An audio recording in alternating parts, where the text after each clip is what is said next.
जय हिंद साथियों। मैं प्रबल आप सभी का आपके अपने परिवार जी के जीएस भाई प्रबल सर यूट्यूब चैनल पे बहुत बहुत स्वागत करता हूँ। उम्मीद है कि आप बहुत अच्छे होंगे, शानदार होंगे, जबरदस्त होंगे। परेशान जरूर होंगे, लेकिन परेशानी की कोई बात नहीं। जीवन में बाबू हमेशा ऐसा नहीं है कि आप जो चाहोगे वही हो जाएगा, लेकिन ये बात है कि जिस चीज को दिल से चाहोगे वो देर या सवेर होगा जरूर। तो इंसान के जीवन में चुनौती आती है, परेशानी आता है, रास्ते में रुकावट भी आता है, बाधा उत्पन्न करने वाले अनेक आपके राक्षस प्रकार के लोग, नालायक टाइप के लोग आपको मिलेंगे, जो आपको रोकने की कोशिश करेंगे, जो आपको भटकाने की कोशिश करेंगे। लेकिन आपका काम है आगे बढ़ते रहना और सफलता के मार्ग पे अपने आप को हमेशा अग्रसर रखना। बीते कुछ पिछले 3-4 दिनों में आपकी क्लास जो कि आप लोग लाइव देखते थे, हिस्ट्री की, पॉलिटी की, ज्योग्राफी की, इस बात को मैं मानता हूँ, हिंदी की, मैथ्स की, रीजनिंग की सारी क्लासेस, साइंस की नहीं हो पा रही है। इस बात का हमें भी बहुत ज़्यादा अफसोस है। कोशिश हम कर रहे हैं, क्योंकि जो भी करना है हमें अपने पर्सनल लेवल पे करना है, इसलिए टाइम लग रहा है। हो सकता है कि हम उतने बड़े नहीं हैं जिसके चलते कोई उस तरीके का रिस्पॉन्स नहीं देता है। भगवान उस लायक भी बनाएगा जब लोग मेरे कहने से पहले मेरा काम कर देंगे। लेकिन चलो ठीक है, अगर देखो ये एक पार्ट है लाइफ का, ये होना था तो हो गया, इसमें न मेरा वश है न आपका वश है। बाकी आप सब लोगों के लिए जितनी हमसे कोशिश हो सकती है, जितना एफर्ट हो सकता है उतना मैं लगाने की कोशिश कर रहा हूँ। पूरी टीम आपके लिए दिन रात मेहनत कर रही है और व्हाइट बोर्ड के माध्यम से आपके पास अवेलेबल है और पूरे कंटेंट को देने की कोशिश कर रहे हैं। ये जो करेंट अफेयर की क्लास आपकी होती थी डेली सुबह में 7 बजे, थोड़ा सा लेट हो रहा है लेकिन क्लास आपकी कंटिन्यू हम करने की कोशिश कर रहे हैं। तो आज ये क्लास आपकी 9 बजे आपको मिल रही है, तो बिल्कुल आपको परेशान होने की जरूरत नहीं है। एक बार सभी साथी सेशन को लाइक करके शेयर कर दीजिएगा। ये लाइव क्लास है, सब लोग अच्छे तरीके से मन लगा के पढ़िएगा। और अब आप लोगों की क्लासेस प्रॉपर तरीके से, हिस्ट्री की भी, पॉलिटी की, चाहे आधे घंटे की क्लास हो लेकिन वो चलेगी। लेकिन इस दौरान बीच में मैंने बहुत ही बेहतरीन वीडियोज, ऐसे वीडियो जो आर्काइव्स में भी आपको खोजने पे नहीं मिलेगा। आपको मैंने एक संविधान सीरीज मैंने चलाया है, उस पूरा संविधान सीरीज आप लोगों को आज अपलोड कर दिया जाएगा। उस सबको देख लीजिएगा। बाबा साहब अम्बेडकर के मूल भाषण को शायद पहली बार आप लोग जीवन में देख रहे होंगे, किसी के पास किसी न्यूज चैनल पे भी आपने नहीं देखा होगा। उसी तरीके से बाबा साहब अम्बेडकर के बारे में अमेजिंग फैक्ट्स जो केवल और केवल उसी राष्ट्रीय स्मारक में पता लग सकता है, हमने बताने की कोशिश करी। हमने आप लोगों को लाल किला ले जाके दीवाने आम दिखाने की कोशिश करी। तो हमारी कोशिश ये है कि बीच में आप लोग परेशान ना हो के ऐसे चीज़ों को देख के खुश हो। तो हम लोग उन सारी चीज़ों को करने की कोशिश कर रहे हैं। चलिए हम देखते हैं अपने 14 और 15 और 16 मई के करेंट अफेयर्स को कि क्या क्या बातें रही, कौन कौन सी बातों को जानना आपके लिए जरूरी है। तो सबसे पहले आ जाता है अमृत सरोवर योजना। कौन सा आ जाता है? अमृत सरोवर योजना। इस आपके क्या बोलते हैं योजना को मैंने पहले ही इसके पिछले वाले क्लास में ही मैंने आपको डिस्कस किया था। मैंने बताया था कि देखो जिस तरीके से आपके वाटर की स्कार्सिटी आपके देश में बढ़ते जा रही है, जिस तरीके से जल एक समस्या बनते जा रहा है, उसके ऊपर सोचने और विचारने की आपकी मतलब जरूरी है, सोच विचार की जरूरी है। आप सभी लोगों को पता है कि भारत जो है नदियों से लबालब है, तीनों तरफ से समुद्र से घिरा हुआ है, यानी जल हमारे पास भरपूर है। लेकिन तब भी हम सुनते हैं कि जब भी गर्मी का मौसम आता है, जब भी ये जून जुलाई मई जून का अवसर आता है, मंथ आता है, तो भारत के बहुत सारे ऐसे हिस्से हैं जहाँ पे पानी की किल्लत हो जाती है। तो कह रहे कि हमारे लिए बहुत ही बड़ी चुनौती और शर्मनाक बात भी है। और इसके जिम्मेवार कौन है, इसके रिस्पॉन्सिबल कौन है? हम और आप सब लोग, सरकार से लेके सभी लोग इसके रिस्पॉन्सिबल हैं, इसके जिम्मेवार हैं। तो अब यहाँ पे फिर से अभी आप लोगों को पता है कि हम लोग आज़ादी के 75वें साल मनाने जा रहे हैं, यानी आज़ादी के 75वें साल को हम अमृत महोत्सव के रूप में मना रहे हैं। और उसी के एक क्या बोलते हैं पार्ट के रूप में, कार्यक्रम के तौर पे हम यहाँ पे अमृत सरोवर योजना हमने स्टार्ट किया है। इसके अंतर्गत क्या करना है? तो सबसे पहली बात की योजना किसके लिए भाई? तो ये योजना आपके वाटर कंजर्वेशन के लिए है, जल संरक्षण के लिए, ताकि हम जल को संग्रहित कर सके, जल को बचा सके, जल को यूज कर सके। प्रत्येक जिले में इस योजना के अंतर्गत प्रधानमंत्री की आपकी योजना, जिन्होंने ये बोला है कि प्रत्येक जिले में 75 सरोवर आपके बनाने हैं। अब देखो सरोवर बनाने से क्या फायदे होंगे, ये मैं आपको बताना चाहता हूँ। तो चलो एक इंफॉर्मेटिव चीज मैं आपको बता देता हूँ, आप लोगों को पहले भी पता है। तो देश का पहले अमृत सरोवर का उद्घाटन कहाँ पे हुआ? तो रामपुर, उत्तर प्रदेश के आपके रामपुर जिले के पटवाई में मुख्तार अब्बास नकवी ने इस देश के पहले अमृत सरोवर का उद्घाटन किया। अब इस अमृत सरोवर से क्या क्या फायदा मिलेगा? तो देखो, सबसे पहली बात कि तालाब में आप जल को क्या करोगे? स्टोर करके रखोगे। उसके चलते क्या होगा कि जो बारिश का पानी जो आपका बर्बाद हो जाता है, वो बारिश का पानी बर्बाद नहीं होगा। और सबसे बड़ी चुनौती हमारे पास है कि वर्षा जल का संचयन, तो वर्षा जल का संचयन हो जाएगा यहाँ पे। अब देखो, ये जो तालाब हम बनाएंगे, उस तालाब के चारों ओर हरित क्षेत्र भी बनाएंगे। इसका मतलब क्या है? ग्रीनरी बनाएंगे, चारों तरफ पेड़ पौधे लगाएंगे, हरियाली लगाएंगे। तो पेड़ पौधे लगाएंगे तो उससे जो हमारा वाटर लेवल है, जो भौम जल स्तर है, वो क्या रहेगा? मेंटेन रहेगा। आपने बोला कि ठीक है, जिसके चलते हमारा क्या होगा? इन्वायरमेंट को भी फायदा मिलेगा। तो इस अमृत सरोवर से केवल हम बारिश के जल को ही नहीं, हम अपने इन्वायरमेंट को, पर्यावरण को भी बचाने की कोशिश करेंगे। अब देखिए, अब ये हमने अमृत सरोवर योजना के तहत हमने तालाब बना दिया जिले में, एक जिले में हमने 75 तालाब बनाया। अब देखो, अब मान लो कि 75 तालाब, यानी करें मतलब कि सारे गांव में तो नहीं बन सकता है, जो भी बड़े बड़े आपके छोटे छोटे आपके शहर है, जो प्रमुख है, वहां बन सकता है। तो वहां पे हम इसको काम करेंगे। अब जैसे मान लीजिए कि तालाब बन गया, अब तालाब को साफ रखेंगे, चारों तरफ पेड़ पौधे लगा के उसको सुंदर तरीके से सजाएंगे, यानी वो आसपास के क्षेत्रों के लिए पर्यटन का सबसे महत्वपूर्ण आपका पॉइंट ऑफ व्यू हो जाएगा। लोग वहां पे टूरिज्म के लिए आएंगे। अब देखो, जब लोग टूरिज्म के लिए आएंगे, तो जिस गांव में या जिस आपके छोटे शहर में जो भी आपकी अमृत सरोवर बनाया जाएगा, वहां के गांव के लोग क्या बनाएंगे? फूड कोर्ट बनाएंगे। वहां के लोग क्या बनाएंगे? नौका विहार का काम करेंगे। तो इसके चलते आमदनी भी बढ़ेगी और रोजगार भी बढ़ेगा। तो इसीलिए आपको, जब आप मतलब माइक्रो लेवल पे जब मतलब सोचते हो ना, तब जाके पता चलता है कि इसका इम्पैक्ट क्या है। तो अमृत सरोवर योजना शायद अब आपको अच्छे से समझ में आ गया होगा। अब दूसरा हमारे लिए बहुत ही आपके गौरव का पल है। आपने बोला कि क्या गौरव का पल है? तो कल जो आपकी बातें आप लोगों पूरे के पूरे न्यूज़पेपर से लेके सब जगह पे ये चल रहा था कि भारतीय बैडमिंटन टीम ने इतिहास रच दिया है। और वो इतिहास कल तक क्या रचा गया था कि भाई 1979 के बाद पहली बार ऐसा मौका था कि थॉमस कप, जो कि बैडमिंटन के बड़े टूर्नामेंटों में से एक माना जाता है, उसमें हम सेमीफाइनल से आगे की ओर का सफर हमने तय किया, यानी हम फाइनल में पहुंचे थे। तो जैसे फाइनल में पहुंचे थे, तो किसको पराजित करके हम फाइनल पहुंचे थे? तो डेनमार्क को पराजित करके, डेनमार्क को 3-2 से पराजित करके हम फाइनल में पहुंचे और हमने अपना सिल्वर मेडल पक्का कर दिया। पूरे देशवासी आपके खुश थे, सारे देश के लोग आपके बहुत ही ज्यादा खुश थे आपके। अब यहाँ पे सेमीफाइनल में जीत दिलाने वाले सबसे महत्वपूर्ण खिलाड़ी की बात करें, एच.एस. प्रणय।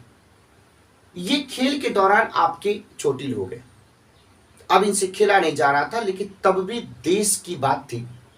उन्होंने पेन किलर दवाई लेके, दर्द निवारक दवा लेके वो मैदान पे उतरे और भारत की ओर से प्रमुख भूमिका निभाते हुए डेनमार्क को सेमीफाइनल में पराजित किया।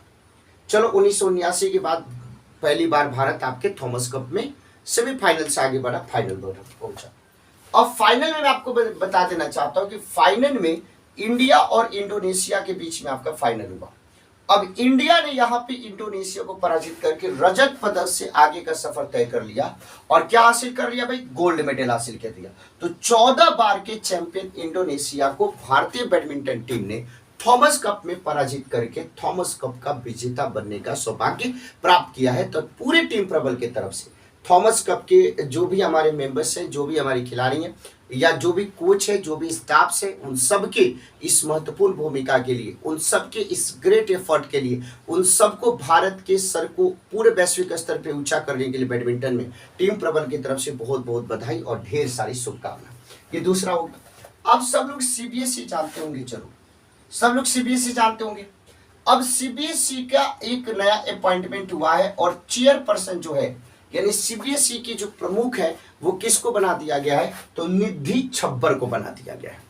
अब आपसे यहाँ पे एक सवाल मैं पूछूंगा कि भाई पूर्व में, यानी निधि छब्बर से पहले आपके सीबीएसई के प्रमुख आपके कौन थे, इसके बारे में आपको बताना है।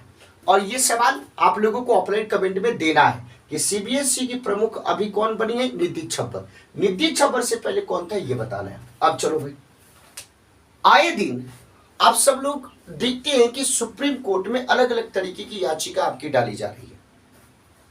मैंने एक दिन पहले क्लास में आपको धारा 375 की अपवाद 2 के बारे में बताया था, जिसको वैवाहिक दुष्कर्म एक बहुत ही बड़ी इशू बन गया है। अब यहां पे आज हम डिस्कस करेंगे धारा 376 डीबी। धारा 376 डीबी सामूहिक दुष्कर्म। अब देखो हुआ क्या है कि एक सामूहिक दुष्कर्म का जो अभियुक्त है वो महाराष्ट्र के जेल में बंद है। उसने सुप्रीम कोर्ट में याचिका डाली है और उसने बोला है कि ये जो धारा 376 डीबी है उसकी वैधानिकता को उसने चुनौती दी है। और किस बेसिस पे चुनौती दिया है? बोले कि हमारा फंडामेंटल राइट है आर्टिकल 14। फिर बोले कि हमारा फंडामेंटल राइट है आर्टिकल 21। बोले कि जो धारा 376 डीबी है, ये धारा 376 डीबी संविधान के भाग 3 के अंतर्गत आने वाली अनुच्छेद 12 से 35 मौलिक अधिकार में अनुच्छेद 14 और 21 जो हमारा मूल अधिकार है उसका ही क्या कर रहा है, वायलेशन कर रहा है। और सुप्रीम कोर्ट के पास ये बात पहुंचा। अब सुप्रीम कोर्ट का काम है, ठीक है आपके हमारे नजर में हो सकता है कि गलत किया और ये फिर से याचिका दायर कर रहे हैं, इसको मारो, लेकिन सुप्रीम कोर्ट का काम है सबकी बातों को सुनना। अब सुप्रीम कोर्ट ने इस आपके जो विधान है उसको लेके अटॉर्नी जनरल यानी जो आपके महान्यायवादी हैं, केंद्र सरकार और महाराष्ट्र सरकार, चूंकि महाराष्ट्र के जेल में ये बंद है, उसको नोटिस जारी कर दिया कि इस पे हम सुनवाई करेंगे कि आखिर में क्या है। अब आपके अंदर क्वेश्चन आएगा कि धारा 376 डीबी क्या है।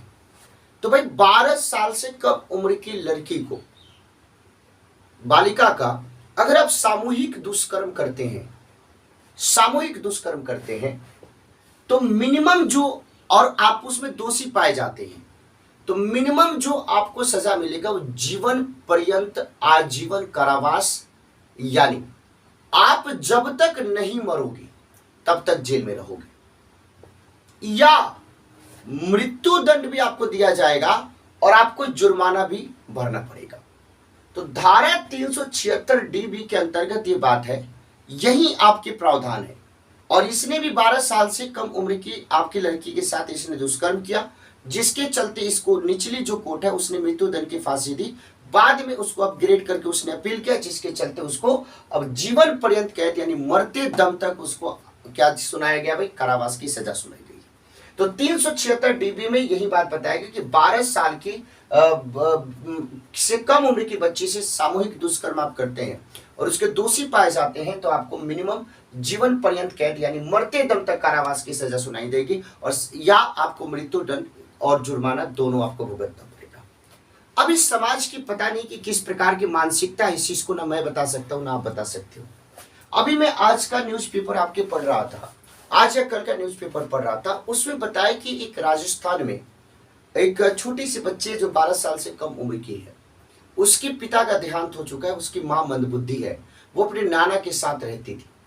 उसके नाना शराबी था, इतना ज्यादा उसको शराब की लत थी कि उसके पास उसका दोस्त शराब पीने आया करता था और उसके दोस्त ने उस मतलब नाना की जो आपकी नातिन थी, जो उस लड़की थी 12 साल से कम उम्र की, उसके साथ उसने गलत काम करने की इच्छा जताई और उसने 500 रुपये में अपनी जो बेटी की बेटी है उसको उसने बेच दिया। वो जो बुजुर्ग था, जो उसका दोस्त था, बुढ़ा नालायक, मतलब क्या बोलते हैं हरामी, जो भी बोल लीजिए, कुत्ता, उसने उस बच्ची के साथ दुष्कर्म किया। फिर उसके बाद उसने अपने रिश्तेदार को उस लड़की को दोबारा बेच दिया। फिर उस लड़की के साथ उसने गलत किया। किसने? जो 60 साल 70 साल से ज्यादा उम्र के हैं उसने। और उसके बाद वो लड़की अब प्रेग्नेंट हो गई है और उसका नाना हमेशा इस बात को धमकी देते रहता था कि भाई अगर तुमने कहीं पे बताया तो तुम्हारी माँ जो है उसको हम मार देंगे। अब ये फिर से 12 साल से नीचे वाली बात है, इसलिए मैंने इस घटना को बताया आपको कि इससे शर्मनाक घटना इस पृथ्वी पे, इस धरातल पे नहीं हो सकता है। कोई और आपके साथ करे तो अलग बात है, लेकिन आपके घर का, आपकी मां के बाप अगर आपके साथ ऐसा काम करे, वो भी छोटी बच्चियों के साथ, तो इसको क्या ही कहा जा सकता है। तो देखो, मैं चूंकि आप लोगों को बता रहा हूं, मेरी बात लंबे समय तक सुनी जाएगी, ज्यादा लोगों द्वारा सुनी जाएगी। इसीलिए मैं कोई भी बात भावना में तो इमोशन में आके नहीं कर सकता हूं, लेकिन मेरे अंदर का इमोशन है कि ऐसे कुकर्मियों को समाज में सांस लेने का अधिकार नहीं। अब इनके साथ क्या किया जाना चाहिए तो कोर्ट तय करेगा, लेकिन बहुत ही मतलब दुर्दांत। मैं तो पढ़ के ना सुबह से मेरा पूरा का पूरा रोंगटा खड़ा हुआ है, मेरा मतलब दिमाग ही काम नहीं कर रहा। एक तो मैं अपने काम को लेकर परेशान हूँ, और एक किस प्रकार के न्यूज को पढ़ के पूरा का पूरा हुआ है। दूसरी बात कि दिल्ली में जो आपके मतलब बिल्डिंग में आग लगा और उसमें 27 से ज्यादा लोगों की मौत हो गई है, तो उसका हमें बहुत ही ज्यादा दुख है। और टीम प्रबल की तरफ से उन सभी परिवारों को एक तरीके से हम सांत्वना दे सकते हैं, और उनके साथ मजबूती से इस परिस्थिति में हम खड़े हैं। अब आपने जो खोया वो तो हम लौटा नहीं सकते हैं, लेकिन भगवान आपको मजबूती दे और आगे बढ़ने की क्षमता दे, शक्ति दे आपको। बस यही हम भगवान से कामना करेंगे। अब यहाँ पे देखिए, तो ये चौथा आपने देख लिया। अब पांचवा देखिए, भारत के लिए बहुत महत्वपूर्ण उपलब्धि है। वो उपलब्धि क्या? HS-200 rocket booster. HS-200 rocket booster का सफल परीक्षण कर दिया गया है। किसके द्वारा किया गया? इसरो के द्वारा सफल परीक्षण किया गया है। और कहां से? तो आंध्र प्रदेश की जो श्रीहरिकोटा जो आपका जगह है, वहां की सतीश धवन स्पेस सेंटर, सतीश धवन अंतरिक्ष केंद्र से HS-200 रॉकेट बूस्टर का सफल परीक्षण किया गया। अब आपके अंदर क्वेश्चन आएगा कि इस बूस्टर को क्यों तैयार किया गया, इस HS-200 बूस्टर को क्यों तैयार किया गया? तो आप सब लोग एक कार्यक्रम के बारे में जानते हैं जो बहुत महत्वाकांक्षी कार्यक्रम है हम लोगों के लिए, हमारे देश के लिए, गगनयान कार्यक्रम, जो कि मानव अंतरिक्ष उड़ान मिशन है एक तरीके से। उसी गगनयान कार्यक्रम के लिए इस आपके रॉकेट को तैयार किया गया है, जिसका नाम है HS-200 रॉकेट बूस्टर। जब हम HS-200 रॉकेट बूस्टर की बात करें तो जो GSLV है, GSLV Mk3 सैटेलाइट प्रक्षेपण यान के S-200 रॉकेट बूस्टर का ह्यूमन रेटेड वर्जन है ये HS-200 रॉकेट बूस्टर, और इसका सफल परीक्षण आपके किया गया है। तो ये आपकी सारी बातें थी। अब हम लोग आगे की न्यूज के बारे में देखते हैं। तब तक एक बार सभी साथी सेशन को लाइक करके शेयर करेंगे। चलिए अब हम लोग आगे की बात को देखते हैं, ठीक है? खूब अच्छे से समझिएगा। एक विचार देखो, क्लास एक दिन गैप हो ठीक है, लेकिन न्यूज एक दिन कभी हम छोड़ेंगे नहीं। पूरे भारत के सारे न्यूज को खंगाल के आप लोगों को दे देंगे। अब देखिए यहाँ पे फोर्ब्स के द्वारा, फोर्ब्स एक बहुत महत्वपूर्ण आपकी एक संस्था है, इसके मैगजीन आपके होते हैं, और इसके द्वारा अलग अलग आपके जो है रिपोर्ट उसको क्या किया जाता है, जारी किया जाता है। कभी प्रभावशाली लोगों के व्यक्तियों का आपके लिस्ट को जारी किया जाता है, प्रभावशाली महिलाओं के लिस्ट को जारी किया जाता है। और फोर्ब्स ने एक रिपोर्ट जारी किया, फोर्ब्स ग्लोबल 2000। ये क्या है? इसके अंतर्गत दुनिया के सबसे जो मूल्यवान कंपनी है, यानी कौन कंपनी सबसे ज्यादा मूल्यवान है, उसके लिस्ट को उसने जारी किया है। और चौंकाने वाली बात है, आप लोग बोलते होंगे कि भैया दुनिया की सबसे मूल्यवान कंपनी में कौन आ जाएगा? एप्पल। लेकिन इस बार एप्पल को पछाड़ दिया है। और जानते हो क्यों? तो भाई कच्चे तेल की जो आपकी कीमत में उछाल हुआ है, उस कच्चे तेल में कीमत की उछाल के चलते सऊदी अरबिया की जो कंपनी सऊदी अरामको, उसने एप्पल को पछाड़ के शीर्ष स्थान प्राप्त किया है। तो जो आपके मूल्यवान कंपनी, पूरे विश्व में सबसे ज्यादा मूल्यवान कंपनी सऊदी अरामको, और दूसरे नंबर पे एप्पल का नाम आ जाता है। और क्यों? तो कच्चे तेल में उछाल के कारण। तो जब भी गल्फ कंट्रीज को आप देखिएगा तो वहां पे सबसे मेन जो आपके आधार तय किया जाता है वो आपके तेल की कीमत से किया जाता है। जब जब तेल की कीमत बढ़ेगी, इनका अपने आप बेस आपका बढ़ जाएगा।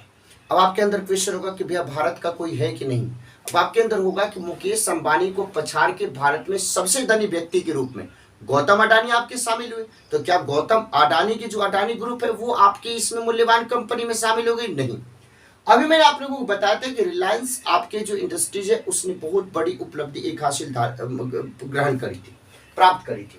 अब यहाँ पे भारत की तरफ से, भारत की अगर पहली बात करें, भारत के सबसे शीर्ष आपकी कंपनी जो इस लिस्ट में शामिल है तो कौन है? रिलायंस इंडस्ट्रीज, जिसको 53वां स्थान प्राप्त हुआ है। अब आपके अंदर क्वेश्चन आएगा कि फोर्ब्स ग्लोबल 2000 जो दुनिया की जो आपके मूल्यवान कंपनियों की जो लिस्ट है उसको जारी करते समय फोर्ब्स किन किन बातों का ध्यान रखता है? तो आपकी कंपनियों की बिक्री का ध्यान रखता है, कितनी सेल हुई, प्रॉफिट कितना हुआ, उसकी एसेट्स कितनी है और उस कंपनी की मार्केट वैल्यू कितनी है। इन सभी आधारों पे इन सभी बेस पे इस रिपोर्ट को आपको जारी किया गया, इन रिपोर्ट को जारी किया गया है। तो फोर्ब्स ग्लोबल 2000 की बात करें तो ये यहाँ पे 1 नंबर पे एप्पल को पछाड़ते हुए सऊदी अरामको और 53वें नंबर पे रिलायंस इंडस्ट्रीज। अब यहाँ पे देखिए त्रिपुरा के बारे में आप सभी लोग जानते होंगे, मैंने आपको राज्य दर्शन में पढ़ाया था। लेकिन जो राज्य दर्शन में पढ़ाते समय एक बात मैं आपको बोलता था कि राज्यपाल की बात करें, मुख्यमंत्री की बात करें, चेंज हो सकते हैं। राजधानी अगरतला है वो अभी भी है, लेकिन चेंज क्या हुआ है? तो जो आपके त्रिपुरा के मुख्यमंत्री थे बिप्लब देव, उन्होंने इस्तीफा दे दिया है। उन्होंने बोला कि पार्टी के प्रति मेरी निष्ठा है, बीजेपी के प्रति, और 2023 में चूंकि चुनाव आने वाले हैं तो अभी से ही उसके लिए जी तोड़ मेहनत करना चाहते हैं। 2016 में भारतीय राष्ट्रीय कांग्रेस से भारतीय जनता पार्टी में शामिल हुए डॉक्टर मानिक साहा जो पेशे से डेंटिस्ट है, उनको ये आपके क्या बोलते हैं पद सौंपा गया है, एक तरीके से मुख्यमंत्री के रूप में नियुक्त किया गया है। और इनको शपथ के कौन दिलाएगा भाई? आप लोगों को पता है। तो जो वहां का राज्यपाल, तो त्रिपुरा के राज्यपाल सत्यनारायण आर्य वहां के राज्यपाल वो शपथ दिलाएंगे। तो विप्लव कुमार देव की जगह पे अब मुख्यमंत्री त्रिपुरा के कौन होंगे? तो 2016 से भारतीय राष्ट्रीय कांग्रेस भारतीय जनता पार्टी में आए डॉक्टर मानिक साहा, और 2020 में उनको बीजेपी स्टेट प्रेसिडेंट भी बनाया गया, और त्रिपुरा का एकमात्र जो राज्यसभा सीट है उससे उनको राज्यसभा भी भेजा गया। तो वर्तमान में वो बीजेपी प्रेसिडेंट भी है और वो राज्यसभा सदस्य भी है, लेकिन अब वो क्या होंगे? त्रिपुरा के मुख्यमंत्री होंगे। लेकिन इतना सफर आसान नहीं था। बताया जाता है कि विप्लव कुमार देव ने खुद इनके नाम की अपनी संस्तुति अपनी पार्टी की बैठक में रखी, लेकिन इन्हीं के आपके सरकार में एक मंत्री ने इनका विरोध कर दिया, और विरोध इतना बढ़ गया कि चप्पल जूता शुरू हो गया। उसी मीटिंग में भरपूर तरीके से मारापीट भी हुआ, और जो मंत्री विरोध कर रहे थे वो मंत्री जो त्रिपुरा के मुख्यमंत्री है जिष्णु देव वर्मा, उसको वो मुख्यमंत्री बनाना चाहते थे। बाद में किसी भी तरीके से शांत करके बीजेपी प्रेसिडेंट और जो वहां के पर्यवेक्षक थे उन्होंने मानिक साहा के नाम के ऊपर मुहर लगा दिया। तो अब डॉक्टर मानिक साहा त्रिपुरा के क्या होंगे? मुख्यमंत्री होंगे। तो बहुत लाज जुटता सब जगह पे है, बहुत ज्यादा कंपटीशन है। अब यहाँ पे देखिए, अभी मैंने आप लोगों को बताया था यूनाइटेड अरब अमीरात के नए आपके प्रेसिडेंट बनाए गए हैं। क्यों बनाए गए नए? क्योंकि जो पुराने थे उनका डेथ हो चुका है। पुराने कौन थे? तो शेख खलीफा बिन जायद अल नहयान। अब उनके जगह पे कहने का मतलब है कि अब उनकी मृत्यु हो चुकी है। उनके जगह पे नए आपके राष्ट्रपति चुने गए शेख मोहम्मद बिन जायद अल नहयान। 1971 में आपके जो यूएई था स्वतंत्र देश के रूप में उभरा, और यहाँ पे प्रेसिडेंट प्रणाली है जैसे आपके अमेरिका में प्रेसिडेंट प्रणाली है, यानी वास्तविक जो शक्ति है वो प्रेसिडेंट के हाथ में होती है। तो उसी तरीके से यहाँ पे भी राष्ट्रपति प्रणाली है। तो ये भी चीज मैंने आपको बता दिया। अब चलिए भाई देखो, जीवन में कोई भी संबंध अगर भाई भाई के बीच में ईगो क्लैश ना हो और पॉजिटिविटी से साथ सब एक दूसरे का सपोर्ट करे, सहयोग दे, तो कहीं ना कहीं वो पॉजिटिव आउटपुट के रूप में आता है। देखिए कौरव 100 भाई थे, लेकिन 100 भाइयों के बीच में सामंजस्य और कोऑर्डिनेशन नहीं था, जिसके चलते 5 संख्या में कम 5 पांडवों को पराजित नहीं कर पाए। क्यों? क्योंकि पांचों पांडवों में बहुत ही ज्यादा यूनिटी थी। एक कहीं ना कहीं वो शर्म था, वो लाज था कि बड़े भाई हैं। युधिष्ठिर जुआ में अपनी पत्नी को भी हार जाते हैं, अपने भाइयों को भी हार जाते हैं, लेकिन तब भी उनके नकुल सहदेव जो छोटे भाई थे, उनके भीम अर्जुन जो छोटे भाई थे, एक बार भी प्रश्न चिन्ह नहीं उत्पन्न करते हैं कि भैया तुम अपनी पत्नी को भी हार गए, तुम हमें भी हार गए, पूरा परिवार पूरी संपत्ति हार गई, एक बार भी आपने नहीं पूछा। क्यों?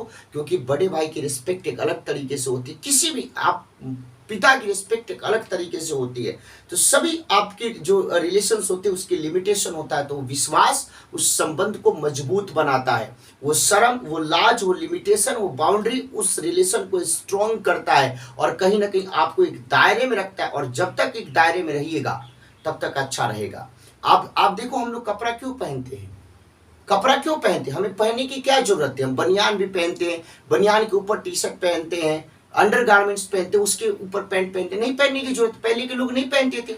ये शर्म लाज हया जो होती है उसके चलते हम लोग पहनते हैं। नहीं भी पहने तो कोई दिक्कत की बात नहीं है। तो ये जब तक आपके लिमिटेशंस नहीं होंगे तब तक रिलेशन में मजबूती नहीं आएगी। और क्लैश बराबरी में होता है। क्लैश अपने से बड़े उम्र के, क्लैश अपने से बड़े जो आपके पारिवारिक संस्था में जो लोग हैं उनके साथ नहीं होता है। माता पिता के साथ आपका किस प्रकार का क्लैश हो सकता है बताइए? हो सकता है? नहीं हो सकता है। अपने बड़े भाई से, अपने चाचा से, अपनी मौसा से किस प्रकार का ईगो क्लैश हो सकता है? हो सकता है? नहीं हो सकता है। पति पत्नी के बीच में हो सकता है, अपने हम उम्र के जो भाई हैं, चचेरे फूफेरे, उनके बीच में हो सकता है, दोस्तों के बीच में ईगो क्लैश हो सकता है। लेकिन जब गैप हो तो उसमें ईगो क्लैश की बात क्या है? छोटा है तो प्यार देना है, बड़ा है तो रिस्पेक्ट देना है। यह भी बहुत बड़ी मुकाम और इस चीज को प्रूफ कर दिया है कि अगर आप अपने हैं और अगर आप अपने हो और अपने मानते हो और उस चीज को सही में इंप्लीमेंट करते हो जीवन में, तो आप ख्याति को प्राप्त करोगे। और ये बात आपने बॉबी देओल, सनी देओल, धर्मेंद्र की मूवी अपने में आपने देखा होगा कि किस तरीके से एक फैमिली जब अपने पे आ जाती है और अपने मान सम्मान बचाने पे आ जाती है या बढ़ाने पे आ जाती है तो किस कदर तक जा सकती है। यहाँ पे ग्रेट एग्जाम्पल मैं आपको बता रहा हूं। बहुत ही अवेयर गुजरात के सर्जन दंपति हैं, पति पत्नी है। इन दोनों ने मिलके एक ऐसा इतिहास रच दिया है कि जो अब स्वर्ण अक्षरों में कहीं पे भी किसी न किसी इतिहास के पन्नों में लिखा जाएगा। ये पहले ऐसे भारतीय पति पत्नी बने हैं कि जिन्होंने माउंट एवरेस्ट को फतेह कर दिया है। तो माउंट एवरेस्ट को फतेह करने वाले गुजरात के सर्जन दंपति, आज के समय में क्या होता है, मैं अपनी मम्मी पापा को समझाते रहता हूँ। मैं क्या समझाऊंगा, वो तो बहुत ही ज्यादा अवेयर है, वो खुद हमें बताते रहते हैं, बहुत ही ज्यादा, मतलब कुछ भी नहीं हम उनके सामने। लेकिन हम यही चीज बोलते हैं कि आप दोनों इतने सक्षम हैं कि अगर एक दूसरे का सपोर्ट करके बेहतर तरीके से कुछ सीखने सिखाने की प्रक्रिया रहे तो इस समाज को कुछ दे के आप दुनिया से जाओगे, ऐसे खाली हाथ नहीं जाओगे। और जब कुछ दे के जाओगे तो समाज आपकी आने वाली पीढ़ी को पे बैक करती है। तो आने वाली पीढ़ी भी अपने दादा दादी, अपने परदादा को याद करता है और बोलता है कि हमें भी उस तरीके से बनने की कोशिश करना है। डेली लोग जन्म लेते हैं, डेली लोग मर जाते हैं, किसके बारे में कौन जानता है? कल हम बाबा साहब अम्बेडकर के बारे में गए थे और राष्ट्रीय स्मारक पे जब हम गए थे तो वहां पे बताया गया, तो एक गाइड थी, उनका वीडियो भी आपने मैम का देखा होगा, मैम को भी बहुत बहुत धन्यवाद। तो उन्होंने बताया कि उस समय मीडिया नहीं था ना, इलेक्ट्रॉनिक मीडिया उस तरीके से नहीं था, प्रिंट मीडिया भी उस तरीके का नहीं था। तब भी बाबा साहब के मरने पे, क्योंकि इतना ज्यादा लोगों का दिल से कनेक्शन था कि जब मुंबई में, महाराष्ट्र में उनका 100 यात्रा निकाला गया तो 10 लाख लोग आपके शामिल थे। आज भारे पे लोगों को शामिल करना पड़ता है।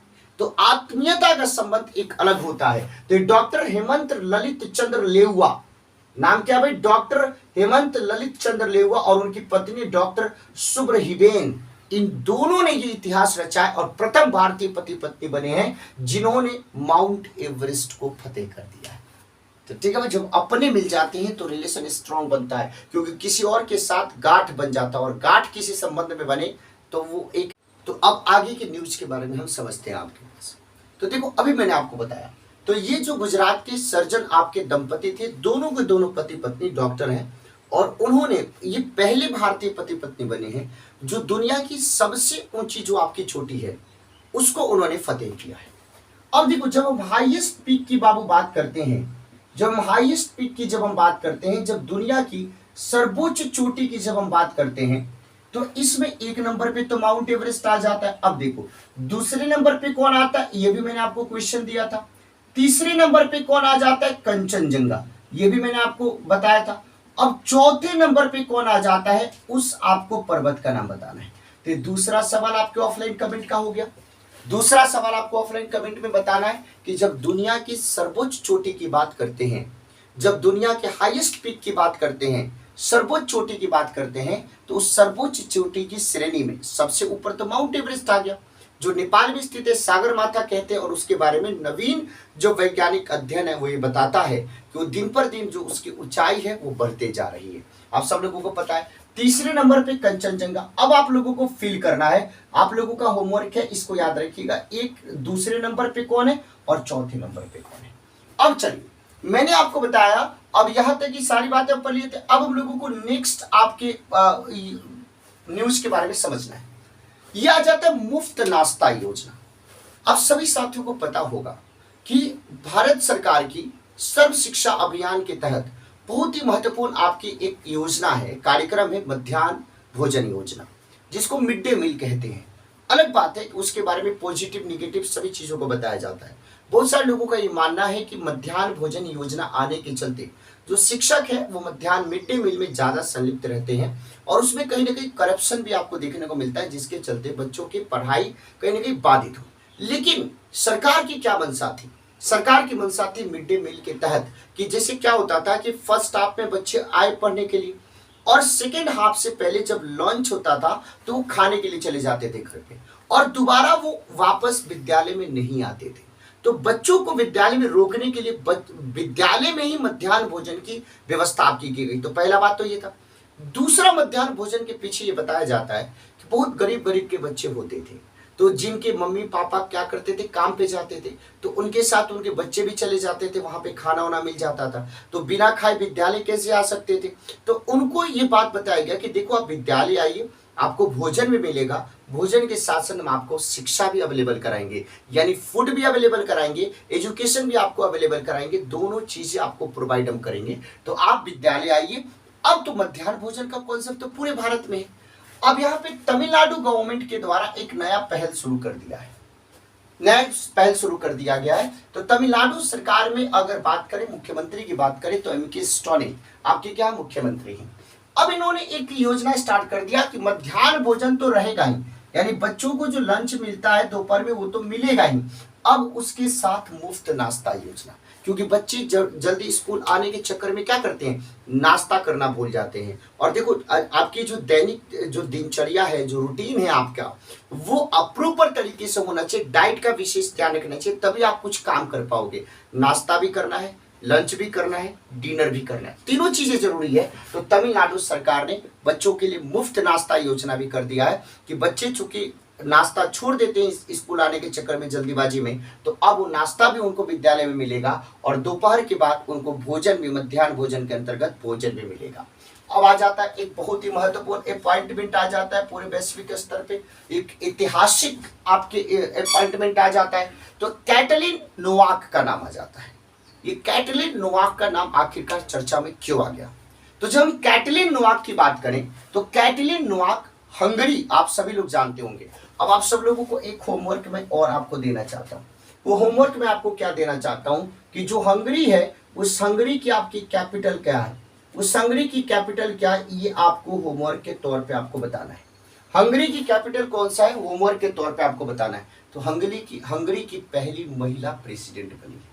तो आज के बाद से कभी भी सवाल आपसे पूछ दिया जाए कि हंगरी की पहली महिला प्रेसिडेंट कौन बनी है, तो कैटलिन नोवाक उनका नाम है। और यही नहीं, कैटलिन नोवाक हंगरी की पहली महिला राष्ट्रपति बनने के साथ साथ इन्होंने एक और बड़ा रिकॉर्ड बनाया कि हंगरी में जितने भी प्रधानमंत्री अभी बने हैं उनमें सबसे कम उम्र की आपकी प्रधानमंत्री नहीं, प्रेसिडेंट आपकी बनी है। तो 44 साल की उम्र में मात्र ये हंगरी की प्रेसिडेंट बनी है। तो हंगरी की सबसे कम उम्र की आपकी प्रेसिडेंट बनी है, नाम क्या है, कैटलिन नोवाक नाम है। अब चलो, आप लोगों को डेली मैं आपको बोलता हूँ कि करंट अफेयर के साथ में स्टैटिक जीके भी आपको पढ़ाऊंगा, उसमें मैं आपको इंटरनेशनल ऑर्गेनाइजेशन आपको मैं पढ़ाना आता हूँ। अब इंटरनेशनल ऑर्गेनाइजेशन में बहुत ही महत्वपूर्ण आज संस्था के बारे में पढ़ेंगे, संगठन के बारे में पढ़ेंगे, ब्रिक्स के बारे में पढ़ेंगे। तो देखो, जैसे ही आपके अंदर ब्रिक्स का नाम आता है तो B for Brazil, R for Russia, I for India, C for China और एस फॉर साउथ अफ्रीका, ये आ जाता है। आपने बोला कि बिल्कुल आ जाता है, लेकिन अब देखो, अब आपके इसको इतिहास से लेके वर्तमान तक की उसकी बात करते, अतीत से वर्तमान। 2006 में इस ब्रिक्स की जो आपकी कल्पना है इस हटा दीजिए, ब्रिक की रूपरेखा तैयार कर दी थी।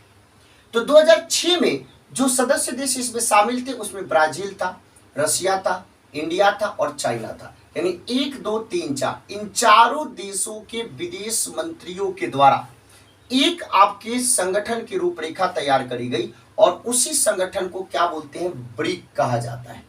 उसी संगठन को क्या बोलते हैं, ब्रिक कहते हैं। अब अप्रैल 2011 में इसमें साउथ अफ्रीका भी आपके शामिल हो गया। जो चीन में आपका सम्मेलन हुआ था, शिखर सम्मेलन, वहां पे साउथ अफ्रीका भी शामिल हो गया।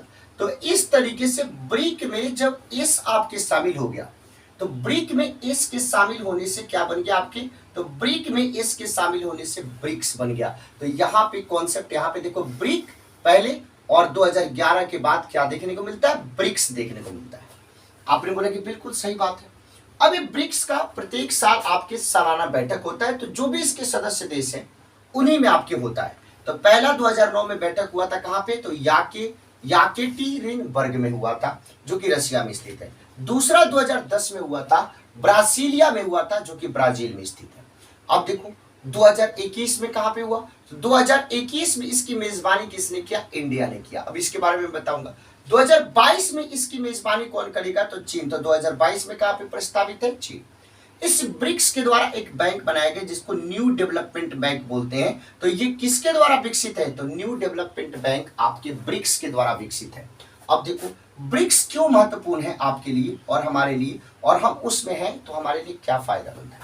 तो देखो जब ब्रिक्स जो है यानी Brazil, Russia, India, China, south Africa, ये जो 5 देश है वो पूरे विश्व के पॉपुलेशन में पूरी इनकी पॉपुलेशन पांचों के मिला के 41% है। पूरे विश्व के जीडीपी में इन पांचों का मिला के 24% है। पूरे क्षेत्रफल में विश्व के 29.3% है। और ट्रेड की बात करें तो पूरे विश्व के व्यापार का 16% व्यापार इनके पास है। तो देख लीजिए, तो अगर हम मिल के काम करेंगे तो कितना ज्यादा फायदेमंद होगा। अब देखिए जो 13वां शिखर सम्मेलन इसका हुआ, 13वां शिखर सम्मेलन, वो 9 सितंबर 2021 को ऑनलाइन हुआ। क्यों, क्योंकि पिछले 2 सालों से कोविड के कारण वर्चुअल मीटिंग आपकी हो रही है, वर्चुअल आयोजन किए जा रहे हैं और ये संपन्न हुआ था। अब आपको पता है कि अभी 13वां शिखर सम्मेलन यानी 2021 की बात करें तो अध्यक्षता कौन कर रहा था, भारत। और भारत की तरफ से कौन कर रहे थे, नरेंद्र मोदी। तो नरेंद्र मोदी ने ब्रिक्स को यहाँ पे क्या किया, संबोधित किया। अब देखो, अब आपके आंसर क्वेश्चन आएगा कि अब तक टोटल कितने बार भारत ब्रिक्स के मेजबानी कर चुका है। तो अब तक 2021 को लेके टोटल आपकी कितने बार, 3 बार आपकी मेजबानी कर चुका है।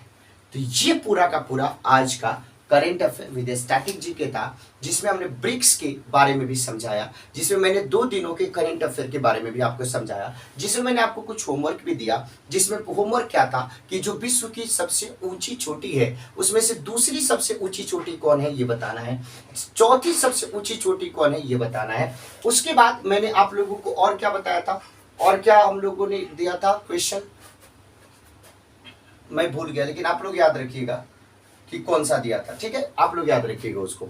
तो आप सभी लोग जो भी मैंने क्वेश्चन आपको दिया था ऑफलाइन कमेंट करके आप लोग बताइएगा। हमें पता है कि आप लोग बहुत ही ज्यादा परेशान होंगे, आप लोग भी हमें लाइव देखना चाहते हैं और आपसे ज्यादा हम व्याकुल हैं आपके साथ लाइव पढ़ाने के लिए, आपके साथ मेहनत करने के लिए। लेकिन परिस्थिति ऐसी है कि चाह के हम कुछ कर भी नहीं पा रहे हैं, ना हमारे पास उतनी क्षमता है, ना हमारे पास उतना सामर्थ्य है पैसे के आधार पे कि मैं अचानक से कुछ कर पाऊँ। और हमें पता है कि बहुत ही मुश्किल परिस्थिति है, तब भी ईश्वर से मैं यही चाहूँगा कि आप लोगों के अंदर भी धैर्य दे, हमारे अंदर भी धैर्य दे और मेहनत करने की प्रेरणा हमको दे कि गर्मी में व्हाइट बोर्ड के ऊपर हम भी लगातार 4 घंटे 5 घंटे पढ़ा के आप लोगों के जो भी क्लासेस है उसको प्रॉपर तरीके से हम कंडक्ट कर सकें। तो टीम प्रबल के साथ आप बने रहें, समय समय पे आपके सारे लेक्चर्स आज से प्रॉपर तरीके से जिस टीचर की जो टाइमिंग है उस टाइमिंग में 1 घंटे की तो नहीं 20 या 25 मिनट की सारी आपके वीडियोस आपको आते हुए दिखेगी। हिंदी की, साइंस की, मैथ्स की, रीजनिंग की, मेरी हिस्ट्री और पॉलिटी भी आपके पास आएगी। यूपी जी के और करंट अफेयर कभी नहीं रुकेगा, न रुका है। तो यूपी जी के करंट अफेयर फिक्स है। ये जो आपके नहीं आ रहा था वो भी आज से आपको आएगा। तब तक हम छोटे छोटे आपके इन्फॉर्मेटिव वीडियोज और बहुत ही प्यारे वीडियोज आप लोगों के लिए मैं अपलोड कराते रह रहा हूँ ताकि आप लोग उसको देखिए, खुश होइए। प्रबल सर ब्लॉग्स यूट्यूब चैनल है, वहाँ पे भी कुछ हमारी विजिट को इस दौरान, मीटिंग के दौरान जो हम लोग घूम रहे हैं उसको भी हम आपको दिखाने की कोशिश करेंगे। तो अगर आपको ये सेशन पसंद आया है तो जरूर एक बार सेशन को लाइक करेंगे, अपने दोस्तों के बीच में शेयर करना और करेंट अफेयर की क्लास आपको कैसी लग रही है ऑफलाइन कमेंट करके जरूर बताना। चैनल को सब्सक्राइब नहीं किया तो सब्सक्राइब करके हमें मजबूत करने की जरूर आप लोग प्रयास कीजिएगा, हमें एक प्रेरणा देने का जरूर काम कीजिएगा। आपका साथ रहा तो बहुत अच्छा करेंगे और प्रूफ करेंगे हम दोनों मिलके कि कुछ ना कुछ हमारे अंदर मेहनत करने की क्षमता है और मेहनत से सभी चीज़ों को बदला जा सकता है। आप सभी साथियों का इतनी विपरीत परिस्थिति में अपना परिवार भी साथ नहीं देता, लेकिन आपने साथ दिया है। इस साथ को हमेशा बनाए रखना। आपके भाई से कभी भी कोई भी गलती हो जाए तो अपना परिवार का सदस्य समझ के माफ कीजिएगा। पूरी मजबूती से हम लोग एक दूसरे का साथ बना के आगे की ओर बढ़ेंगे। बहुत बहुत धन्यवाद। Thank you so much. जय हिंद साथी।